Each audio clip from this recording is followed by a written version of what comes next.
ሰላም ለሰው ልጆች ፍቅር ለሰው ልጆች ሰላም ለሰው ልጆች በዓለም ዙሪያ ሁሉ ሰላም ይሁን ምድሩ ሁሉ ሰላም ሰላም ሰላም በዓለም ዙሪያ ሁሉ ለሰው ዘር በሙሉ ሰላም ሰላም ሰላም በዓለም ዙሪያ ሁሉ ለሰው ዘር በሙሉ ከባህር ከየብሱ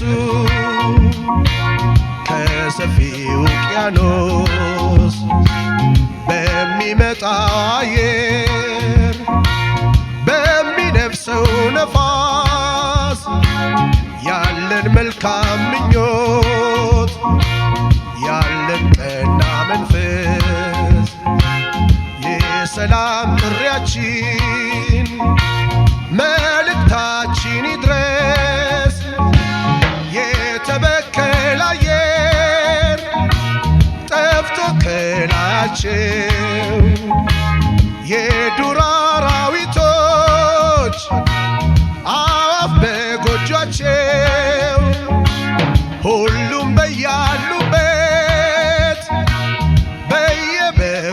በየበኩላቸው የሰላሙ ፋና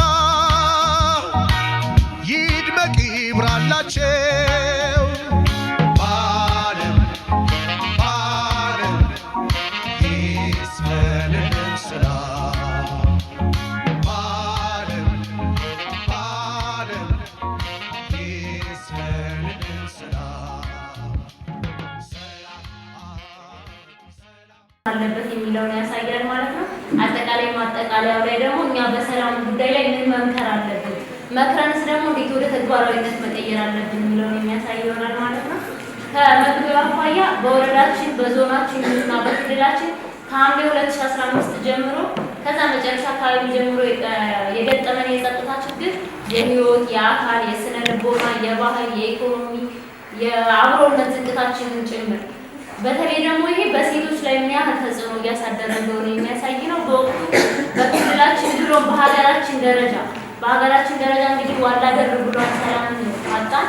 ከማህፀን ጀምሮ ያሉ ህጻናት ሳይቀር እንስሳቶች፣ አራዊቶች፣ በዱር ያሉ ደኖች እንኳን ሳይቀሩ በጦርነት ምክንያት እየተጨፈጨፉ ያሉበት ናቸውና ፍጥረት የሆነ በሙሉ በዚህ ሰላም ማጣት ያለበትን ከዚህ ደግሞ የመጀመሪያው የችግሩ ተጋፋጭ የምትሆነው ሴት ነችና ደጋግመን ብንመክርበት። ይሁን እንጂ በውስጥ ይሁን በውጭ ጠላቶቻችን የተሴራውን ሴራ ለማክሸፍ በጸጥታ አካላችን፣ በአመራራችን፣ በሰፊው ህዝብ እንዲሁም ደግሞ ሴቶች ከባድ ድልና መስዋዕትነት እየከፈሉ ይህን ሰላም ለማለት ብዙ ሴቶቻችን እየተሰቃዩ እናቶቻችን ያሉበት ሁኔታ የሚያሳይ ነው። ሰላም ለሰው ልጅ ፍላጎትና መልካም ምኞት ዋስትና ነው። ሰላም ከሌለ ምንም ነው።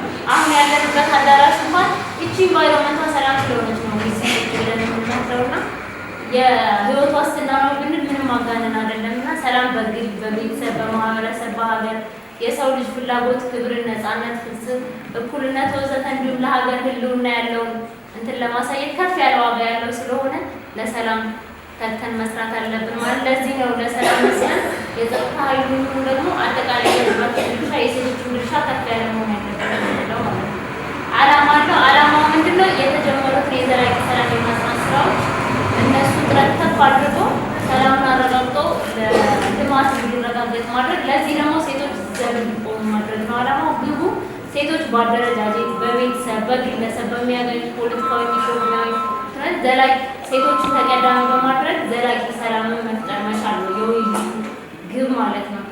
ስለዚህ የመጀመሪያው ዘላቂ ሰላም እንዲመጣ ሁሉም ማህበረሰብ እኛ ሴቶቹን ጨምሮ ያሳየው መነሳሳት ምንድነው በዚህ በፊት የሚለውን የሚያሳይ ይሆናል። በተፈጠረው የጸጥታ ችግር ህዝባችን ያገኘው ሞት፣ የንብረት ውድመት፣ ድህነትና ተስፋ መቁረጥ መሆኑን ከማስመዝገቡ በተጨማሪ በአጭር ጊዜ ባየው አንጻራዊ ሰላም ጥቅሙ ምን ያህል እንደሆነ ወሳኝ መሆኑን ያሳያል ማለት ነው። ህዝቡ በሰላም ያለው ፍላጎት እጅግ ከፍተኛ መሆኑን በሰላማዊ መንገድ ከማሳየቱ በላይ የፖለቲካ ጥያቄ ያላቸው ወገኖች ካሉት ጥያቄያቸውን በሰላማዊ መንገድ በውይይት በምክክርና በፖለቲካዊ መፍትሄ ሊያገኝ የሚችል መሆኑን ህዝቡን ለማስገንዘብ እስካሁን ጥረት እየተደረጉ ቆይተዋል ማለት ነው።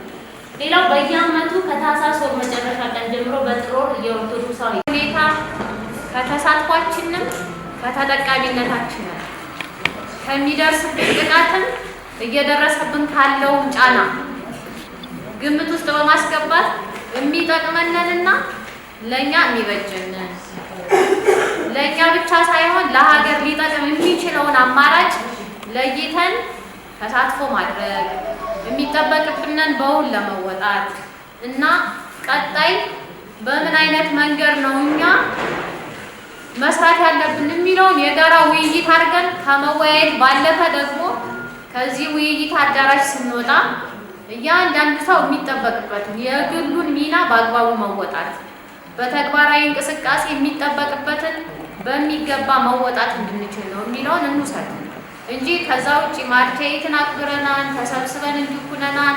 ማርኬይት የሚከበርበት ዋናው መነሻው እንጂ ነበር የሴቶች ጥቃት ስለነበረ ነው። አዎ ስለነበረ ነው። ከዛ ከጥቃት በኋላ በማክበራችን ትግል በማድረጋችን የመጣው ውጤት ምንድን ነው?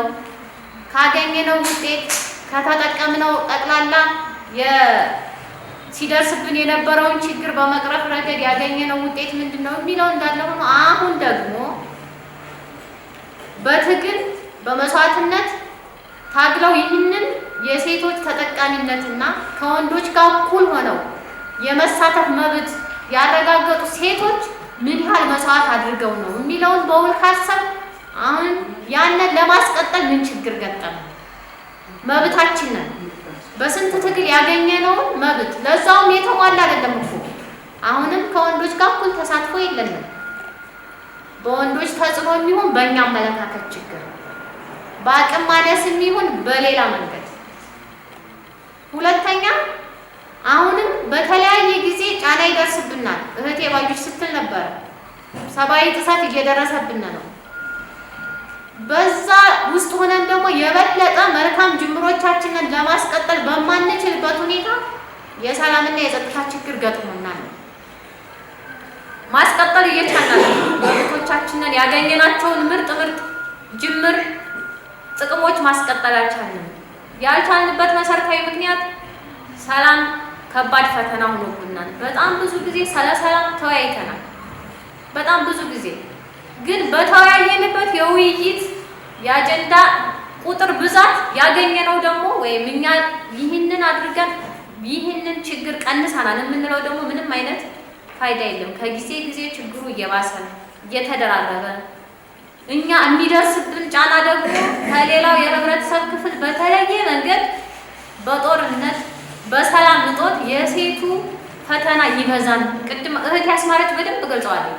ከወንዱ እያንዳንዳችን ከወንድሞቻችን፣ ከባለቤቶቻችን፣ ከአባቶቻችን በተለየ መንገድ ሰላም ሴትን ይጎዳል።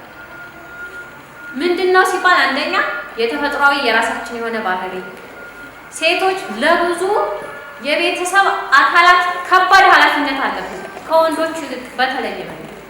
ይህንን አስበን ስንወስድ ከዚህ ችግር አኳያ እኛ ደግሞ ተጎጂነታችን ከሌላው የህብረተሰብ ክፍል የበዛውን ያክል ስለ ሰላም ማምጣት፣ ስለ ሰላም መረጋገጥ፣ የገጠመን ችግር እንዴት እንውጣ ብሎ በመምከር ሚናችንን በመወጣት ደግሞ የእኛ ሚና ከባድ ነው ማለት ነው፣ ከፍተኛም ነው ብለን መውሰድ አለብን።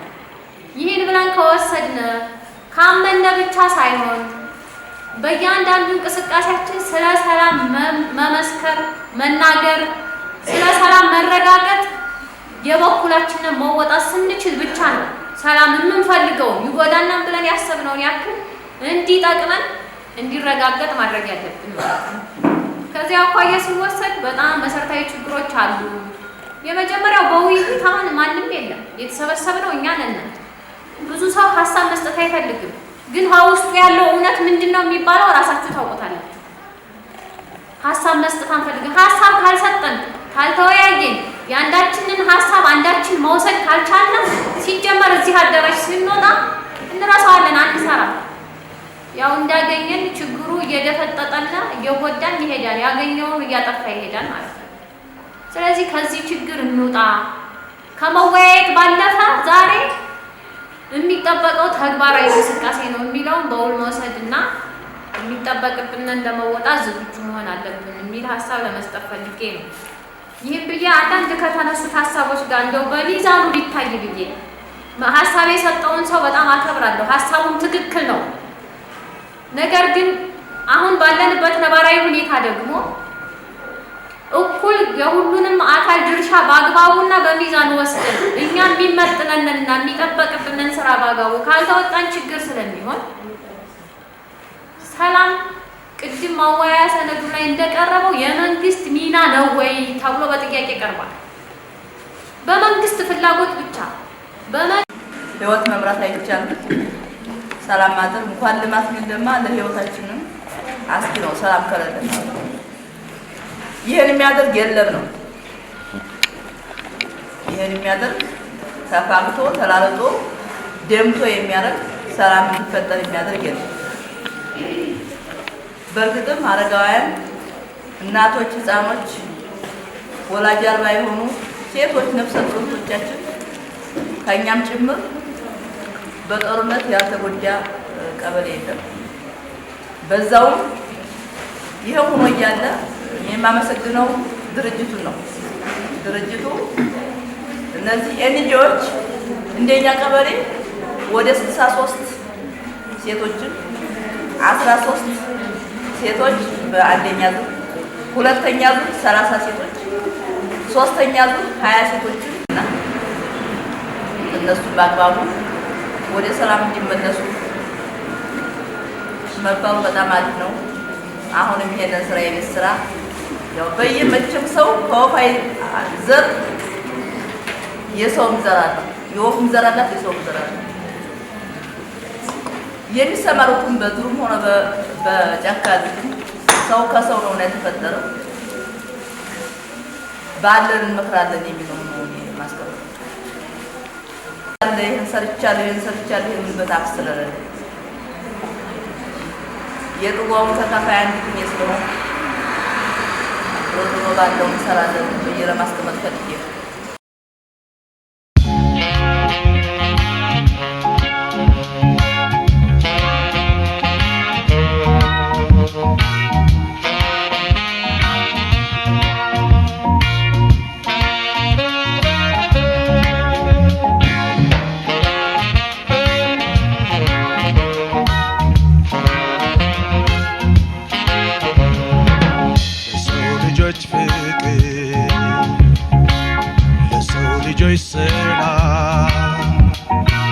ለሰው ልጆች ፍቅር ለሰው ልጆች ሰላም ለሰው ልጆች በዓለም ዙሪያ ሁሉ ሰላም ይሁን ምድሩ ሁሉ ሰላም ሰላም ሰላም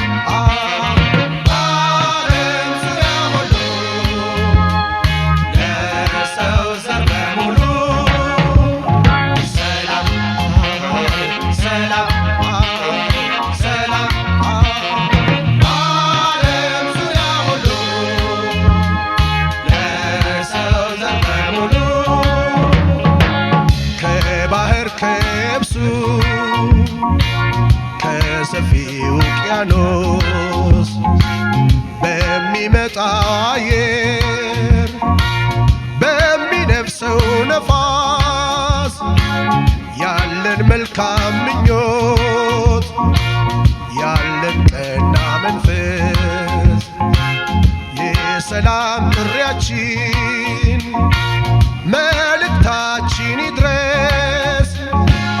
የተበከለ አየር ጠፍቶ ከላያቸው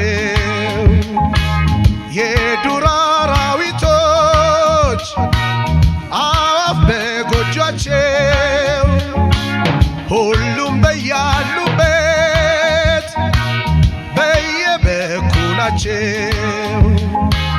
የሰላሙ ፋና ይድመቅ ይብራላቸው።